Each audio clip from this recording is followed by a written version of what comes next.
Assalamualaikum warahmatullahi wabarakatuh. Alhamdulillah wa syukurillah ala nikmatillah. Allahumma sholli wa sallim ala Sayyidina Muhammad wa ala ali Muhammad. Teman-teman semuanya, puji syukur pada Allah Subhanahu wa taala, hari ini saya bisa kembali menyapa Anda semuanya dalam rangka pembekalan kefakultasan. Ini kebetulan kita siapkan untuk kuliah kerja nyata KKN 73 dari Universitas Islam Indonesia. Teman-teman semuanya, kita perlu melihat dulu konsep KKN UI, begitu ya. Konsep KKN UI adalah mata kuliah wajib yang memberikan pengalaman belajar berkolaborasi, ya, dalam bentuk lapangan melalui kegiatan pemberdayaan masyarakat. Kata kuncinya adalah pemberdayaan masyarakat, yang mana kita harapkan akan menghasilkan kontribusi nyata terhadap kemajuan masyarakat kita. Nah, di sini ada peran mahasiswa. Jadi, mahasiswa kita harapkan menjadi pendamping, menjadi fasilitator bagi masyarakat dalam mengidentifikasi potensi dan permasalahan. Karena seringkali masyarakat memiliki potensi, tetapi potensi itu belum tergali. Masyarakat memiliki permasalahan dan permasalahan itu butuh dicarikan solusi. Sehingga teman-teman mahasiswa akan menjadi pelaku kolaboratif aktif, ya, yang akan membangun sinergi. Jadi kata kunci berikutnya adalah sinergi. Jadi teman-teman KKN itu adalah teman-teman yang bisa membangun sinergi dengan masyarakat. Nah, teman-teman, jadi supaya program KKN ini tidak selesai ketika teman-teman KKN saja, maka kata kunci berikutnya adalah keberlanjutan dan kemandirian. Jadi teman-teman mengencourage masyarakat supaya mereka bisa belajar mandiri dan bisa melanjutkan keberlanjutan program yang dilaksanakan. Nah, inilah prinsip utama: partisipatif, kolaboratif, dan berkelanjutan. Nah, ini nanti teman-teman bisa membayangkan dan melakukan rancangan program yang dianggap paling sesuai dengan apa yang diharapkan dalam konsep KKN UI. Nah, di dalam prinsip pemberdayaan maka ada 4 prinsip utama yang harus teman-teman pahami. Pertama adalah prinsip kesadaran.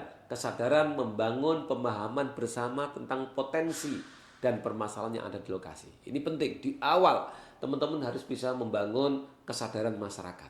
Karena seringkali membangun kesadaran itu membutuhkan waktu dan proses.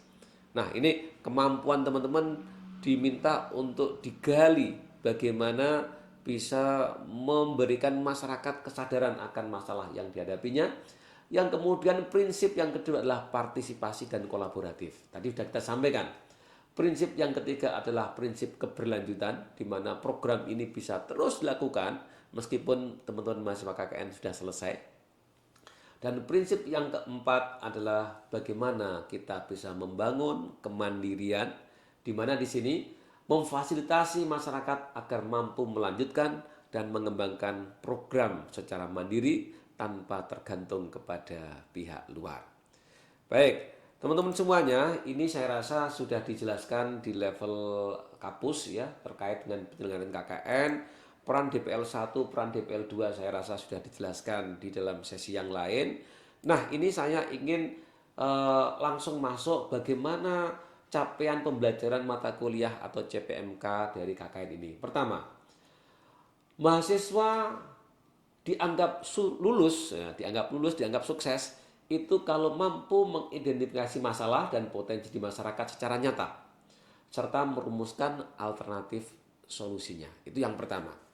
Yang kedua, nah ini, mahasiswa harus bisa membangun sebuah rencana kerja. Yang rencana kerja itu dikoordinasikan, dilaksanakan dan dievaluasi dan dipertanggungjawabkan. Nah, ini nanti di dalam pelaksanaannya maka teman-teman mahasiswa akan melakukan pembuatan metrik perencanaan program, kemudian akan melakukan kordus, kordes dan sebagainya. Yang ketiga adalah kita ingin bahwa apa yang sudah dibangun itu dijalankan dengan penuh kedisiplinan, penuh kesungguhan, kemandirian, dan kerjasama. Kata kuncinya adalah bagaimana kerjasama itu dilakukan dengan sangat baik. Nah, ini maka akan menghasilkan kemampuan berinteraksi, kemampuan berkomunikasi, kemampuan adaptasi, sehingga mahasiswa bisa memahami apa yang menjadi kearifan masyarakat lokal dengan baik. Secara tidak langsung ini akan memberikan kemampuan dakwah Islamiyah bil hal, dakwah Islamiyah bil hitabah atau bil kitabah. Jadi kita bisa mendakwahkan Islam melalui program KKN ini. Teman-teman semuanya, sehingga harapannya adalah mahasiswa mampu memberikan kontribusi positif ya, yang berkelanjutan terhadap kemajuan masyarakat dan dampak dari program KKN yang kita laksanakan. Teman-teman tentu saja Anda pasti akan bertanya bagaimana program KKN itu nanti dinilai. Untuk dapat nilai A itu seperti apa, nilai kurang dari A itu seperti apa, kira-kira ini. Ini penilaian KKN-nya. Jadi ada 6 sumber bagaimana nilai KKN itu diperoleh begitu ya. Jadi mulai dari kemampuan menghadapi masalah hingga kemampuan memberikan kontribusi positif pada keberlanjutan program yang ada di masyarakat. Baik, ini saya rasa teman-teman nanti akan diminta untuk menilai antar teman, karena penilaian KKN itu meliputi penilaian dari DPL Anda, penilaian dari tokoh masyarakat, dan penilaian antar teman. Ini nggak usah saya jelaskan, saya akan langsung ini organisasi mahasiswa KKN itu nanti ada namanya Kordes. Ya, tadi kan sudah kita sampaikan ya, ada Kordes. Kordes itu koordinator desa, tingkat desa atau kelurahan. Nanti ada yang namanya ketua unit atau di tingkat unit, dan lain-lain disesuaikan dengan kebutuhan yang ada di masyarakat. Jenis program KKN tidak usah saya jelaskan, saya rasa teman-teman sudah sangat paham tentang itu. Nah, saya akan masuk ke program individu ya. Tentu saja ini nanti dikaitkan dengan program individu yang terkait dengan relate dengan fakultas Anda begitu ya. Pertama ada namanya program individu. Program ini dibuat berdasarkan hasil observasi. Ingat, kata kuncinya adalah hasil observasi. Karena individu maka dilaksanakan secara mandiri oleh mahasiswa. Nah, kita tadi sempat sebutkan substansi program itu diutamakan sesuai dengan disiplin keilmuan mahasiswa. Maka kita berbicara tentang kefakultasan karena kita akan bicara tentang bagaimana nanti mahasiswa di dalam mengambil program individu adalah sesuai dengan disiplin keilmuan mahasiswa. Setiap mahasiswa minimal membuat satu program individu, volume minimalnya 37 jam, dan mahasiswa berperan secara substansial, bukan sebagai panitia. Ya, program itu Anda rancang, kalau perlu mungkin Anda yang ngisi, Anda tidak sebagai IO, tetapi menjadi orang yang bertugas di dalam menjadi peran utama ya di dalam program tersebut. Luarannya berupa laporan kegiatan pengabdian masyarakat. Teman-teman semuanya, jadi program unit dan program desa. Nanti teman-teman akan ketemu dengan program yang kita sebut sebagai program unit dulu ya. Skala minimal adalah wilayah tempat teman-teman tinggal ya. Ini harus dilaksanakan berdasarkan observasi, dilaksanakan secara kolaboratif dengan satu unit KKN Anda, minimal satu program dakwah dan satu program pemberdayaan. Siapakah penanggung jawabnya? Ketua unit. Volume minimal 38 jam, luarannya berupa laporan kegiatan pengabdian masyarakat. Selanjutnya pada program desa berarti skalanya desa atau kelurahan ya. Ini adalah program berdasarkan kesepakatan antar unit. Jadi teman-teman berkolaborasi dengan unit-unit yang lain. Minimal satu program desa ini akan dipantau dan dikoordinasi oleh Kordes dan beberapa ketua unit. Volume minimal 25 jam. Mendukung implementasi roadmap KKN. Dan luarannya biasanya adalah berupa profil atau video atau update tentang potensi desa. Perencanaan dan pengembangan, master plan desa, desain teknis, prototipe atau produk keunggulan desa yang teman-teman berlokasi. Ada namanya program bantu. Ya. Program bantu berarti ini adalah program teman-teman membantu mahasiswa yang lain. Sehingga di sini rasa sosial Anda muncul, tidak hanya berpikir tentang individu Anda, tetapi Anda berbicara tentang program bantu. Program bantu kita bagi menjadi dua, program bantu teman dan program bantu masyarakat. Teknis detailnya silakan dilihat pada slide saya ini. Baik, eh, distribusi jam KKN saya rasa teman-teman sudah baca di buku panduannya. Nanti akan bisa dilihat bagaimana pembagian distribusi jam KKN tersebut. Nah, teman-teman, jadi rincian jam kegiatan ini bisa dimulai dari observasi. Observasi sudah dihitung sebagai jam ya. Nyusun program sudah dihitung sebagai jam, sosialisasi sudah dihitung sebagai jam, forum koordinasi juga bisa kita hitung sebagai jam di dalam merinci jam kegiatan yang Anda lakukan. Baik, teman-teman semuanya, di dalam KKN UI ada model KKN yang bisa dipilih. Pertama adalah KKN reguler, yang kedua adalah KKN tematik. KKN reguler ini tentu saja program pokoknya berupa pemberdayaan sesuai dengan hasil observasi. Lokasinya nanti ada di DIY, ada di Jawa Tengah, ya. Kemudian KKN tematik ini program pokoknya sesuai dengan tema di mana pemerintah daerah tersebut sudah memberikan tema. Untuk pemerintah Kota Jogja ini kira-kira program tematik yang ditawarkan. Ada pemberdayaan masyarakat hingga peningkatan kualitas teknologi informasi dan komunikasi. Jadi nanti disesuaikan di wilayah mana teman-teman nanti akan mengambil KKN tematiknya. Tentu saja nanti harus dikoordinasi dengan pemerintah daerah setempat untuk mendapatkan program tematik yang sesuai. Untuk KKN reguler, ya biasanya ada beberapa luaran yang diinginkan, yaitu biasanya profil potensi desa, program unggulan desa, dan pengembangan program unggulan berkelanjutan.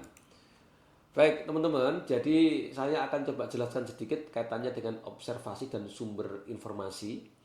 Jadi sebagaimana kita tahu bahwa observasi adalah untuk mendapatkan data kondisi masyarakat. Kita melakukan pendekatan langsung.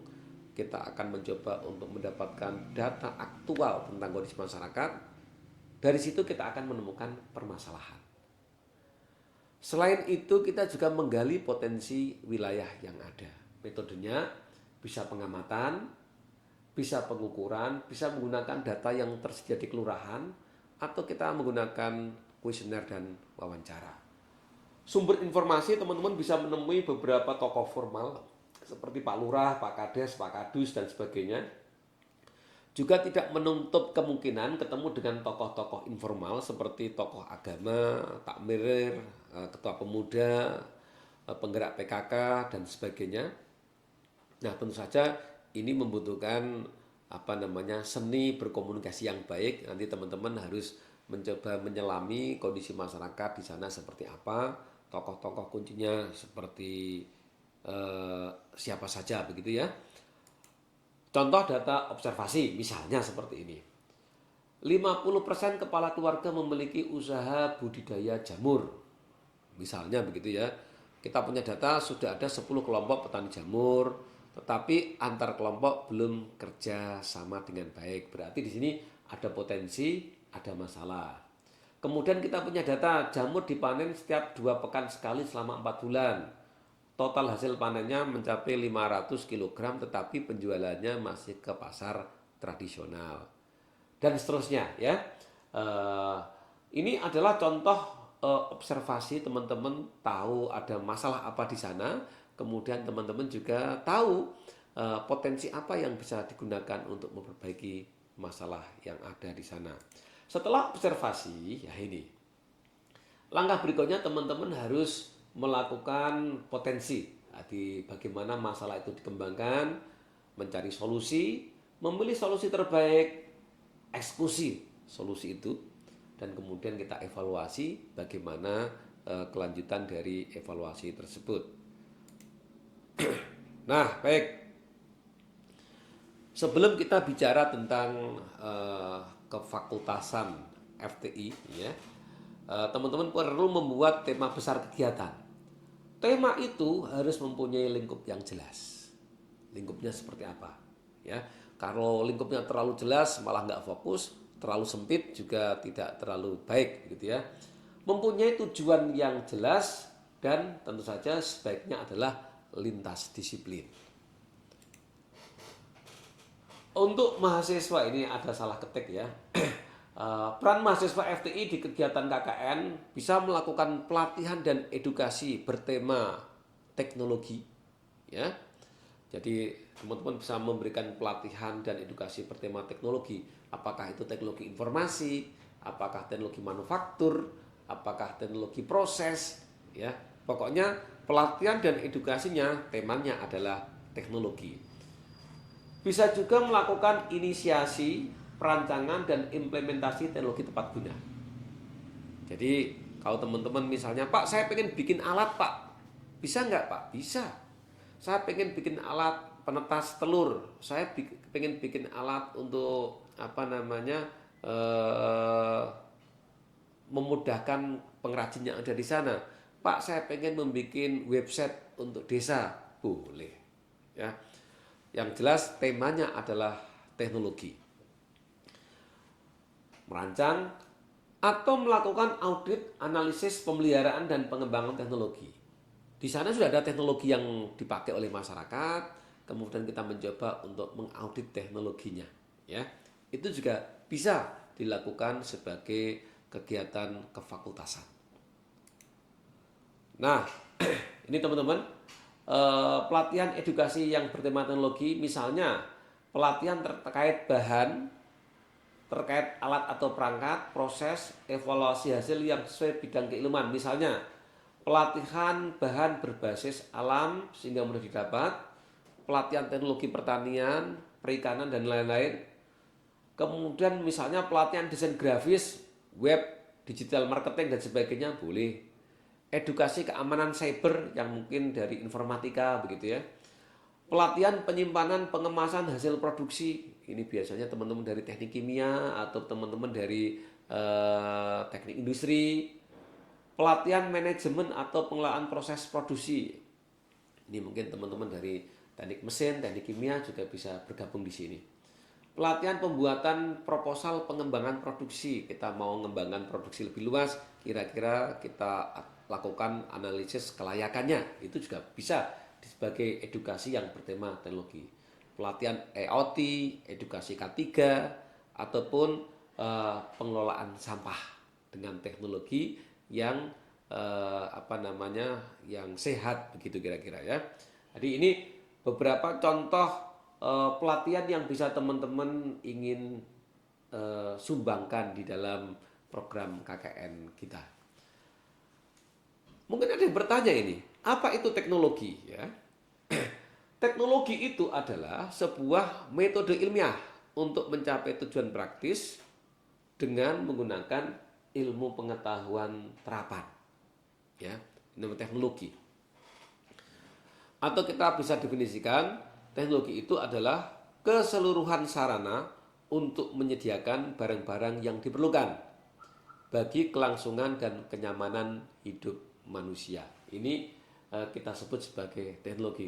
Kalau teman-teman itu program kerjanya terkait dengan hal ini, berarti kita sudah berbicara tentang teknologi. Ya. Nah, menurut Inpres nomor 3 tahun 2001, ya, ini salah ketik lagi, Inpres ya. TTG atau teknologi tepat guna adalah teknologi yang sesuai dengan kebutuhan masyarakat. Apa yang dibutuhkan masyarakat ya saat itu kita sebut sebagai teknologi tepat guna. Yang dapat menjawab permasalahan masyarakat secara mudah serta menghasilkan nilai tambah dari aspek ekonomi dan aspek lingkungan hidup. Maka teman-teman nanti indikator teknologi tepat guna itu kita akan lihat bagaimana secara aspek ekonominya. apakah melakukan bisa memberikan kontribusi positif, efisiensi atau mempercepat proses produksi begitu ya. Aspek lingkungan hidupnya seperti apa? Membuat lingkungan hidup menjadi lebih baik, lebih sehat dan sebagainya. Maka kita sebut sebagai teknologi tepat guna. Ya. Baik. Syarat dikatakan teknologi tepat guna, nanti teman-teman ketika mengusulkan sebuah teknologi ini layak secara teknis. Jadi bukan sebuah imajinasi ya. Anda merancang sesuatu yang sangat canggih tetapi secara teknis ini nggak bisa dikerjakan. Ini kita tidak bisa sebut sebagai teknologi tepat guna. Harus layak secara teknis. Kemudian teman-teman di sini kalau bisa adalah mengkonversi sumber daya alam. Ya, sumber daya alam yang ada di sana kita konversi menjadi value added berikutnya yang kalau kita olah itu akan membuat sesuatu yang lebih bermanfaat. Tentu saja teknologi yang kita rancang nanti adalah teknologi yang kemungkinan besar bisa menyerap tenaga kerja atau membantu tenaga kerja manusia supaya tidak tereksploitasi berlebihan gitu ya. Memacu industri rumah tangga, bisa meningkatkan ekonomi masyarakat ya. Di kata ekonomi masyarakat meningkat itu menjadi sesuatu yang penting. Akhirnya teknologi ini bisa memberikan keuntungan secara ekonomi dan tentu saja ini penting untuk dicatat bahwa teknologi yang dirancang tidak bertentangan dengan budaya dan kebiasaan yang ada dan mudah dilestarikan oleh masyarakat. Nah ini maka kita sebut sebagai teknologi tepat guna begitu ya. Baik, teman-teman tentu saja masyarakat yang ada di tempat Kakan itu bukanlah masyarakat yang belum tahu teknologi. Mereka saya yakin sudah mengetahui dikit-dikit tentang teknologi atau mungkin sudah menerapkan teknologi. Sehingga teman-teman perlu mengidentifikasi teknologi tepat guna di masyarakat. Mungkin sudah ada, ya. Jadi ketika misalnya Anda ketemu dengan para pengrajin melinjo, emping melinjo, teman-teman tahu mereka menggunakan teknologi tertentu untuk mengupas kulitnya. Teman-teman coba amati bagaimana teknologi yang dipakai oleh masyarakat itu apakah sudah memberikan dampak yang signifikan atau masih perlu diberikan sentuhan teknologi tambahan untuk meningkatkan kemampuan produksinya. Kemarin saya membimbing mahasiswa mereka melihat di industri tahu bagaimana cara memotong tahu, cara mencetak tahu dan sebagainya. Mereka melihat masyarakat sudah punya teknologi, tetapi kemudian teknologi yang ada diobservasi dan ada peningkatan kapasitas produksi dengan sentuhan perbaikan yang diberikan. Nah, teknologi belum ada di masyarakat setempat tetapi potensi sumber daya cukup tersedia. Mungkin kita merasa bahwa mereka belum mengembangkan teknologi tersebut tetapi di masyarakat tersebut teknologi itu sudah sangat tersedia hal-hal yang dibutuhkan. Ya, misalnya ada bambu yang bisa digunakan untuk membangun teknologi yang ada di sana dan sebagainya.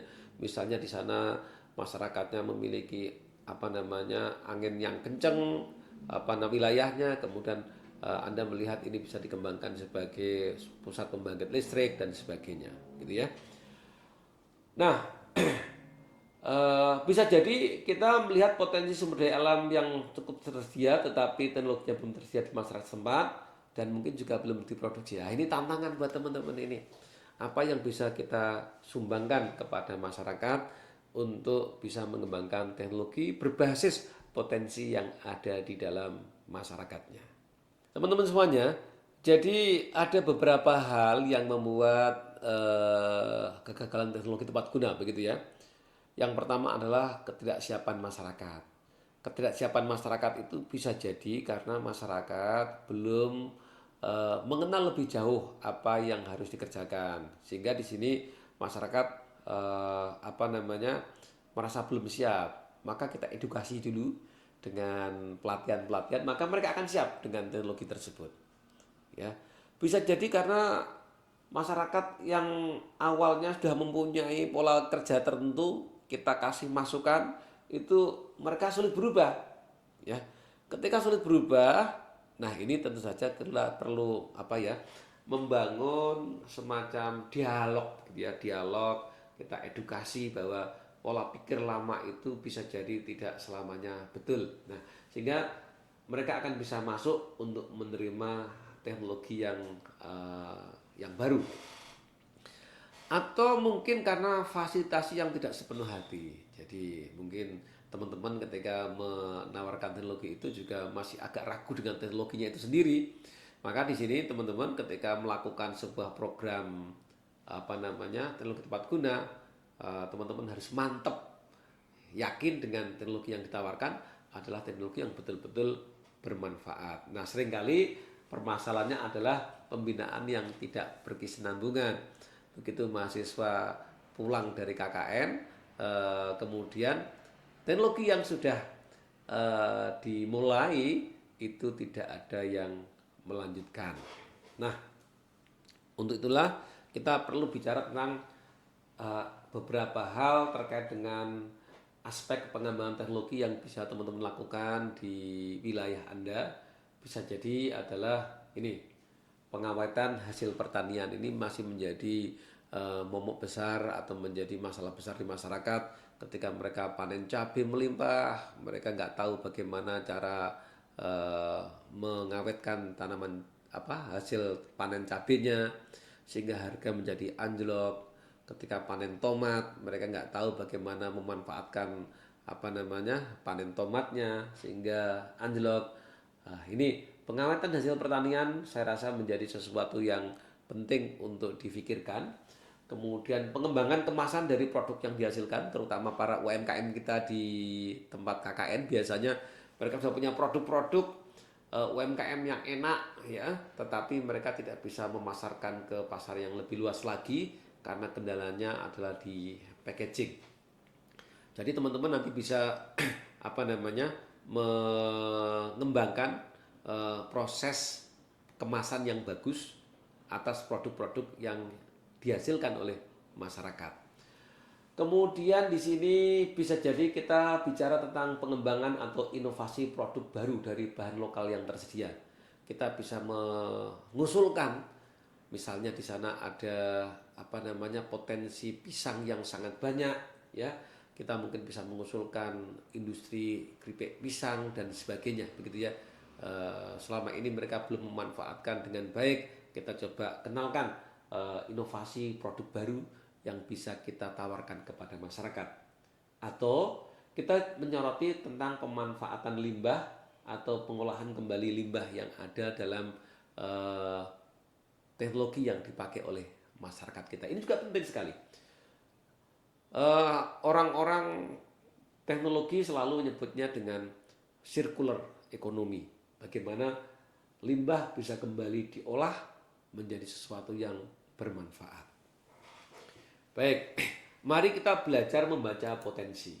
Ya, ini misalnya di desa tempat kita melakukan KKN, ini ada beberapa hal, ada sayur seperti ini. Kira-kira potensi apa yang bisa dikembangkan? Itu ada panen sayur, ya. Bisa jadi kita akan bicara tentang bagaimana membuat produk dari sayur-sayur yang ada ini menjadi sesuatu yang bernilai ekonomi tinggi, kemudian bisa kita awetkan dan sebagainya. Kadang-kadang masyarakat kita sudah mengetahui potensi mereka, tetapi untuk memulai membangun sebuah produk baru, teknologi baru, itu butuh mitra untuk berdiskusi lah. Teman diskusi adalah teman-teman KKN ini untuk membantu mereka ketika mereka memiliki hasil panen yang melimpah seperti ini. Ya, ini bagaimana potensi ikan, ya, bagaimana ikan yang melimpah, bagaimana hasil pertanian yang ada di sini. Tadi saya cerita tentang hasil pertanian. Ini semuanya adalah potensi yang bisa dikembangkan, yang bisa dimaksimalkan, bisa dieksplorasi lebih lanjut untuk dikembangkan teknologi pengolahannya. Setelah kita membaca potensi itu adalah sesuatu yang bisa dikembangkan gitu ya. Sesuatu yang bisa dikembangkan, sesuatu yang bisa dieksplor, sesuatu yang bisa dieksploitasi, ya. Kita kemudian memikirkan teknologinya. Bisa juga kita mengembangkan teknologi dari masalah. Ada masalah apa di sana? Masalah adalah sesuatu yang tidak menyenangkan, itulah masalah. Pokoknya sesuatu yang tidak menyenangkan kita anggap sebagai masalah gitu ya. Nah, dari situ maka kita akan mencari solusi. Misalnya begini teman-teman. Ini ada gambar. Teman-teman di sana pas melihat ada kondisi padi yang sawahnya kekeringan. Di sini ada masalah. Masalah ini kalau dibiarkan terus-menerus tentu saja akan menghasilkan kerugian bagi para petani yang ada di situ. Maka kita akan mencoba mencari solusinya seperti apa terkait dengan padi yang mengering ini. Apakah di sana ada sumber mata air yang bisa kita ambil airnya dengan menggunakan mesin atau kan menggunakan teknologi yang kita berdayakan. Mungkin ada di sini ada saluran air, tetapi untuk mengalirkan ke sini agak susah. Mungkin kita bisa mengembangkan teknologi kincir angin dan sebagainya untuk mengaliri sawah yang kekeringan ini. Misalnya di sini juga ada masalah sampah yang menumpuk seperti ini di masyarakat kita. Apa solusinya? Bisa jadi kita akan memilah sampah, kemudian kita akan membangun proses pengolahan sampah terpadu untuk menyelesaikan masalah masyarakat. Bisa jadi kita melihat ada ada danau yang seperti ini begitu ya. Ini mungkin bisa dikembangkan menjadi kawasan wisata atau seperti apa begitu ya, dengan hamparan danau yang luas. Di sini bisa dipakai untuk area rekreasi atau seperti apa yang bisa dikembangkan untuk membantu ekonomi masyarakat. Bisa juga kita melihat eksperimen-eksperimen yang dilakukan oleh kita gitu ya. Kita bisa mengidentifikasi masalah, kita lihat apa sih masalahnya. Nah, ini hal-hal yang bisa kita lakukan supaya nantinya kita bisa menemukan solusi atas masalah, kita bisa mencari langkah-langkah konkret di dalam mengembangkan masalah. Teman-teman semuanya, jadi penting sekali bagi kita untuk bisa mengidentifikasi masalah dan mencari solusi dari masalah yang ada dengan pendekatan teknologi. Karena kita melihat dari sisi teknologi yang akan kita kembangkan. Kalau teman-teman dari jurusan sosial humaniora tentu saja punya cara berpikir tentang edukasi dan sebagainya begitu ya.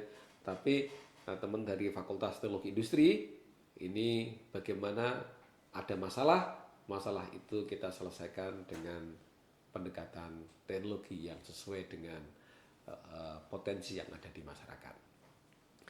Baik teman-teman semuanya, saya rasa ini adalah pengantar kita semuanya di dalam mensukseskan kegiatan kuliah kerja nyata kita begitu ya, sehingga nanti teman-teman bisa berkolaborasi dengan teman-teman yang ada di unit, antar unit, dengan masyarakat yang ada di sana, yang hasilnya bisa dimanfaatkan menjadi amal jariah teman-teman semuanya, dan tentu saja akan bernilai dakwah, bernilai ibadah yang akan membawa kebaikan di dunia dan di akhirat.